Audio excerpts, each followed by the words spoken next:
itu yaumun satu hari walailatun dan satu malam. Wabalibu dan banyak-banyaknya haid itu situn 6 ausabaun atau 7 hari. Banyak-banyaknya itu seringnya, bukan banyak-banyaknya. Bisa diartikan banyaknya, bisa diartikan seringnya, tapi yang tepat sering-seringnya haid.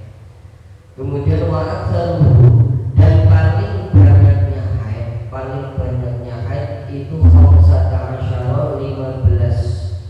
Apanya 15 itu yauman harinya bilayali dengan malamnya. Akal tuhuri adapun sedikitnya suci, waktu suci itu bainal haiduna ini di antara dua haid itu khamsata asyara 15 apanya yauman harinya. Wa ghalibu dan sering-seringnya waktu suci itu arba'atun 4 wa isruna dan 20 apanya yauman harinya. Aw salah satu atau 3 wa isruna dan 20 apanya yauman harinya. Wala ada dan tidak ada batasan li aktsarihi bagi banyaknya waktu suci.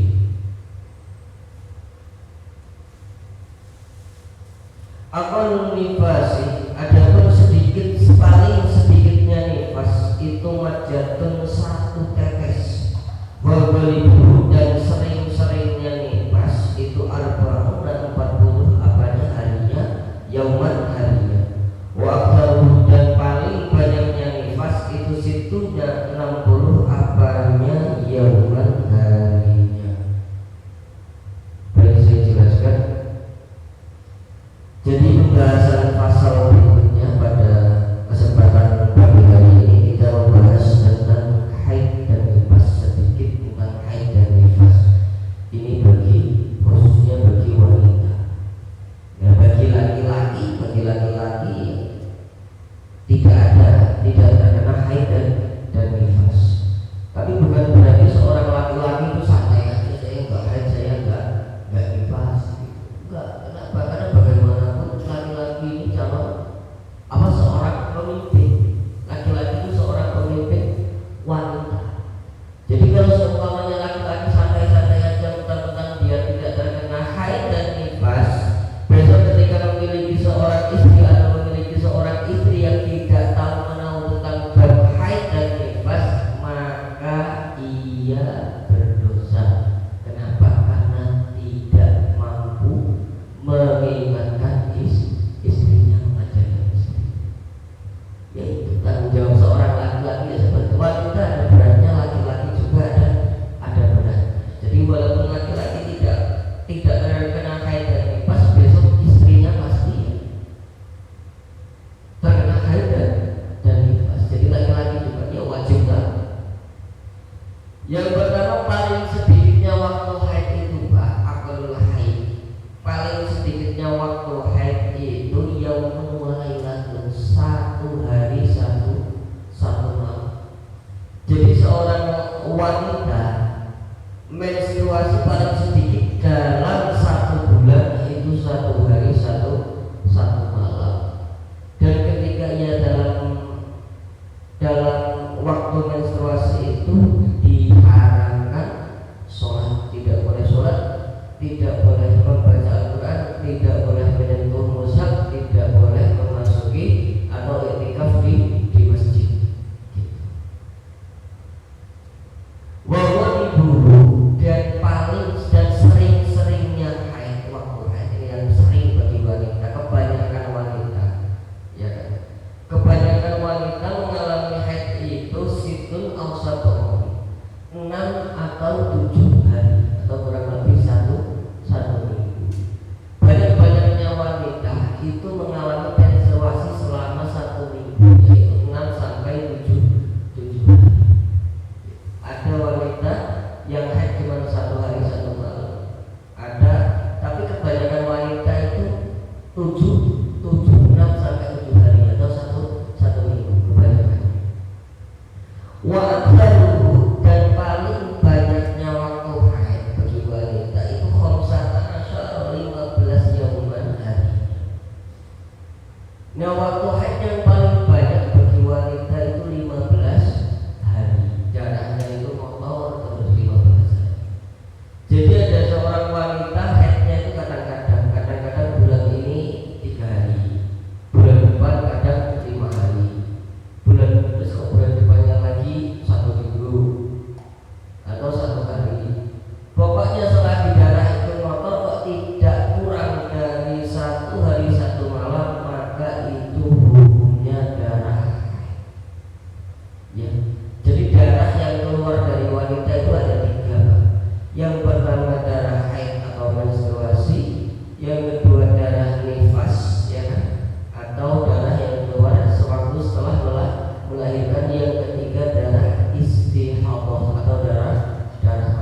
wanita ini dalam 1 bulan semua wanita itu memiliki waktu suci paling sedikit itu 15 hari.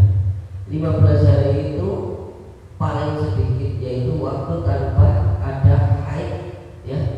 Waktu tanpa terkena haid wanita paling sedikit itu 15 hari.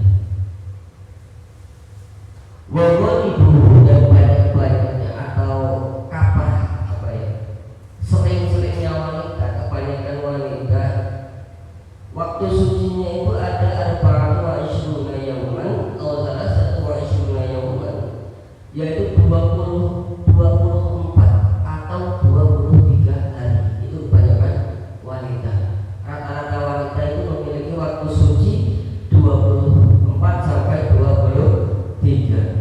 Walah ada dan tidak ada batasan li aksarihi bagi banyaknya waktu suci wanita. Maksudnya waktu sucinya wanita ada wanita yang tidak pernah haid, ada wanita yang tidak pernah haid. Contohnya siapa? Siapa wanita yang tidak pernah haid? Ya, salah satu contohnya adalah Sayyidatuna Fatimatus As-Zahra, ya. Fatimah As-Zahra binti Rasulullah sallallahu alaihi wasallam. Jadi Siti Fatimah itu seumur hidupnya tidak pernah haid. Beliau itu selalu suci dari haid, dari hadas. Ya, Fatimah As-Zahra itu selalu suci. Maka tidak ada batasan waktu suci. Ada wanita yang selalu suci terus setiap hari. Selama seumur hidupnya itu nggak pernah haid, ada. Seperti contohnya Fatimah Az-Zahra. Fatimah Az-Zahra itu tidak pernah haid menurut periwayatan, selalu suci. Jadi tidak ada batasan. Apa nifas, sedikit-sedikitnya nifas dilanjutkan. Sedikit-sedikitnya nifas itu menjatuh satu tetes, yaitu nifas itu darah yang keluar setelah melahirkan. Paling sedikit itu 1 tetes, ya. Kalau bahasa Jawanya itu sangat kerotan. Bahwa ibu dan banyak-banyaknya dan kebanyakan wanita, ya, waktu nifasnya itu arba'una yauman, 40 hari. Itu rata-rata wanita setelah nifas itu adalah 40 hari setelah melahirkan darahnya netes ketika nifas. Waktu dan paling banyaknya waktu nifas itu situna yauman, 60 hari atau 2 bulan. Jadi waktu nifas itu ada wanita yang setelah melahirkan nifas itu darahnya hanya 1 tetes. Itu paling sedikit. Adapun kebanyakan wanita ini setelah melahirkan biasanya mengalami nifas selama 40 hari, kebanyakan wanita. Dan paling banyaknya waktu nifas itu tidak lebih dari 60 hari atau 2 bulan. Jadi ketika ada darah yang keluar setelah melahirkan kok lebih dari 60 hari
Yang pertama an-naumu, ya.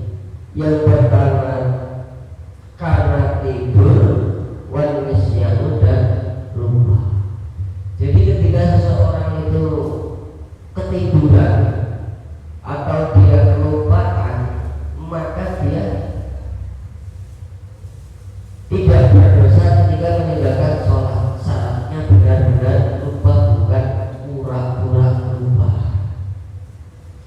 Ya, karena kalau manusia itu biasanya sengaja pura-pura lupa, pura-pura lupa. Syaratnya benar-benar, ya benar-benar lupa. Dan kalau tidur ini, dengan syarat tidur ini dia sudah berhati-hati dalam tidurnya. Contoh, ketika dia tidur dia sudah menyalakan, contohnya dia kebiasaan ini sering bangun atau sering tidurnya itu sering bablas, iya harus hati-hati. Salah satunya adalah menghidupkan alarm, pasang alarm, karena manusia itu beda-beda kalau itu, pasang alarm. Yang kedua, kalau sudah mepet waktu sholat ya jangan tidur. Waktu sholat kurang 15 menit kok dipaksa tidur, ya sama aja ya Anda menjeburkan diri kepada kemaksiatan, ya. Waktu sholat kurang 15 menit tidur, ya kan? Ya ini tidak seperti itu. Yang dimaksudkan an-naum di sini, kita sudah berhati-hati dalam tidur. Jadi kita sudah pasang alarm. Namanya manusia kalau tidur itu kadang ada yang sampai benar-benar lupa kehidupan nyatanya. Kok masih belum bangun, tidak bisa bangun dan tidak mendengar apa-apa, maka dia dikatakan uzur dan dimaafkan. Atau dalam yang kedua adalah lupa, dan benar-benar lupa, bukan pura-pura lupa, dengan syarat dia tidak mengundur-mundur waktu sholat. Ya kan, dia sudah sadar, oh ini sudah waktunya sholat, ini segera sholat, jangan dilupakan. Maksudnya seperti itu. Nah, ketika seseorang mengalami uzur ini, Pak, ketika seseorang ini tertidur dan hingga terlewat waktu sholat atau ia lupa, maka disegerakan untuk mengqadha sholat di luar waktunya, yaitu langsung qadha pada waktu ia ingat, ya, atau ia terbangun, diqadha sholatnya itu. Kemudian kita lanjutkan faslun, inilah suatu pasal tertentu. Syurutus sholati, adapun beberapa syarat sholat, syarat-syarat ibadah sholat atau syarat-syarat ritual sholat. Itu samaniyatun, ada 8, yaitu thaharatul hadatsaini, suci dari dua hadas, suci dari dua hadas, yaitu hadas besar dan hadas kecil. Wa taharatu, dan suci dari najasati, dari najis, yaitu bisa jadi najis mughalladhah, mutawassithah dan mukhaffafah. Bisaubi, di dalam pakaiannya, wal badani, dan badannya, wal makani, dan tempatnya. Wasatrul awrati, dan menutupi aurat. Wa istiqbalul kiblati, dan menghadap kiblat. Wa dukhulil waqti, dan masuknya waktu sholat. Wal ilmi,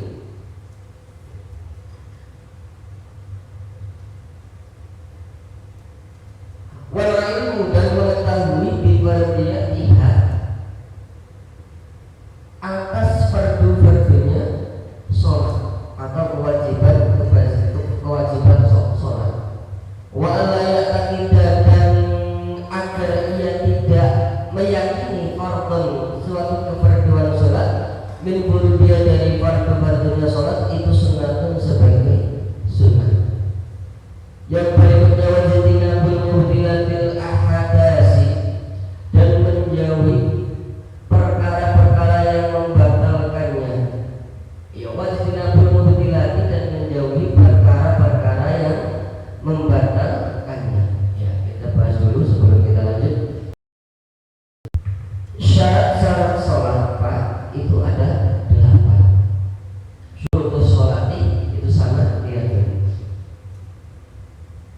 Yang pertama yaitu taharatul hadatsaini, suci dari hadas, yaitu hadas besar dan hadas kecil. Jadi seseorang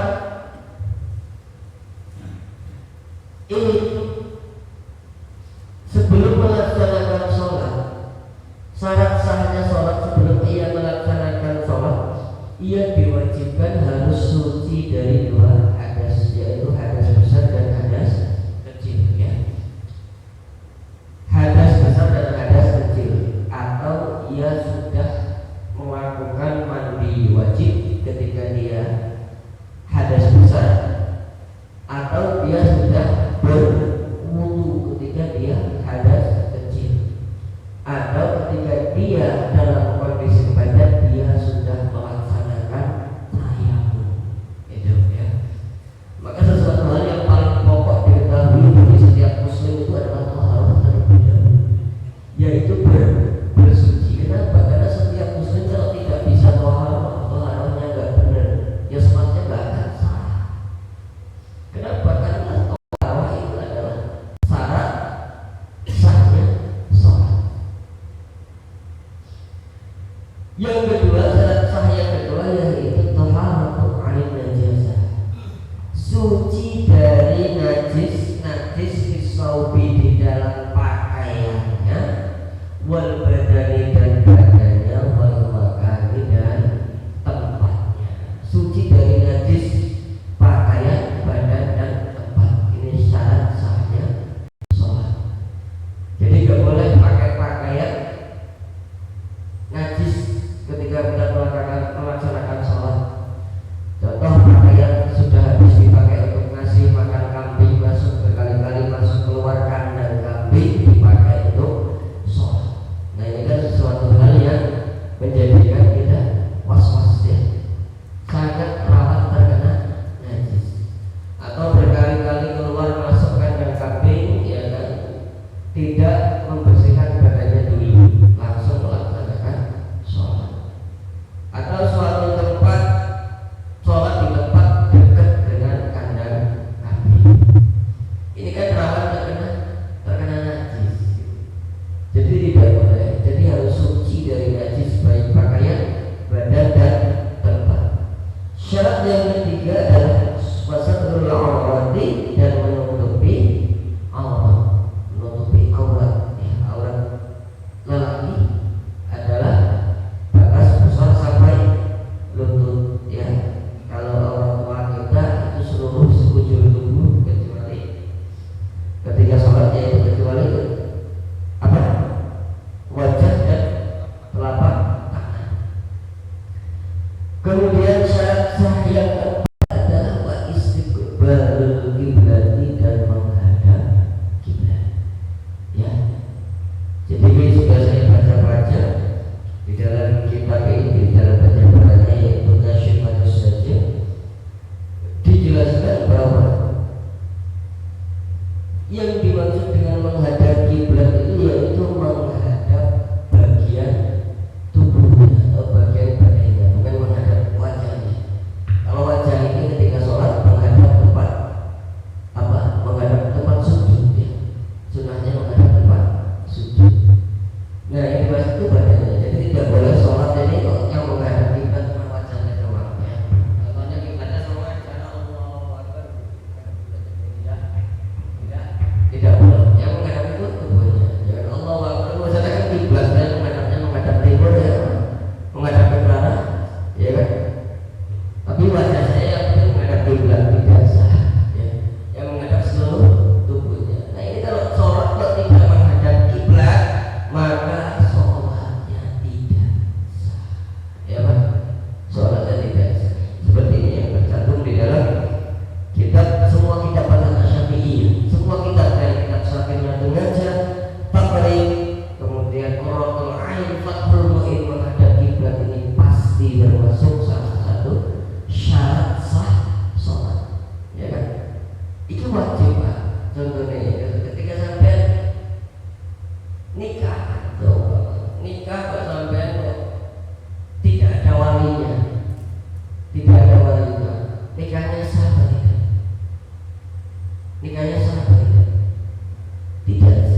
Kalau kita tahu sholat yang wajib yang pertama adalah sholat maghrib, isya, subuh, zuhur dan asar itu hukumnya wajib. Tidak boleh kita berniat sholat wajib diniatin sholat sunnah, itu hukumnya tidak sah. Kita harus tahu bahwa sholat itu wajib. Wa ala ya'taqidah, ya kan, dan tidak meyakini korban suatu kewajiban sholat itu min dia dari fardu-fardunya sholat itu sunnah. Jadi tidak boleh kita yakin ini sholat subuh ini hukumnya sunnah ini. Tidak boleh. Harus yakin bahwa sholat subuh ini hukumnya wajib. Ketika tidak yakin, maka sholatnya tidak sah. Ya, dan harus tahu apa yang wajib-wajib di dalam sholat. Yang wajib-wajib di dalam sholat yaitu salah satu takbiratul ihram itu hukumnya wajib, ya. Kemudian membaca al-fatihah hukumnya wajib, yang nanti kita bahas setelah sholat ini pembahasannya. Dan syarat yang terakhir, ya, syarat yang kedelapan yaitu wajibnya bermurtilati dan menjauhi perkara-perkara yang membatalkan sholat. Menjauhi perkara-perkara yang membatalkan sholat itu ya ada beberapa, dan ini nanti ada pembahasan di pasal berikutnya. Salah satunya contoh seperti takut sama hadas, ya. Segala sesuatu yang membatalkan wudu pasti membatalkan sholat. Segala sesuatu yang membatalkan wudu pasti membatalkan sholat. Kenapa? Karena wudu termasuk salah satu syarat sah sholat. Segala sesuatu yang membatalkan syarat-syarat sah sholat pasti membatalkan sholat. Gitu. Ya, sampai di sini dulu Pak. Ada yang perlu dipertanyakan sebelum kita lanjutkan? Ini pasalnya agak panjang, ya, dalam bab sholat, yaitu tentang bab haid, kemudian bab udzur sholat, dan kemudian bab syarat sholat yang ada 8. Sampai di sini ada yang perlu dipertanyakan? Ada yang mungkin kurang jelas kaki dari ini? Ada yang perlu dipertanyakan? Cukup, ya? Ya, kalau sudah cukup, di sini jamaah sudah tahu bahwa salah satunya adalah menghadap kiblat. Jadi tidak ada Pak namanya sholat itu wajib menggunakan baju yang bagus, baju yang mahal, baju harganya sampai 100 juta, tapi terkena najis, terkena koletok, terkena tembeleng, sholatnya sah atau tidak? Tetap tidak sah. Tetapi sholat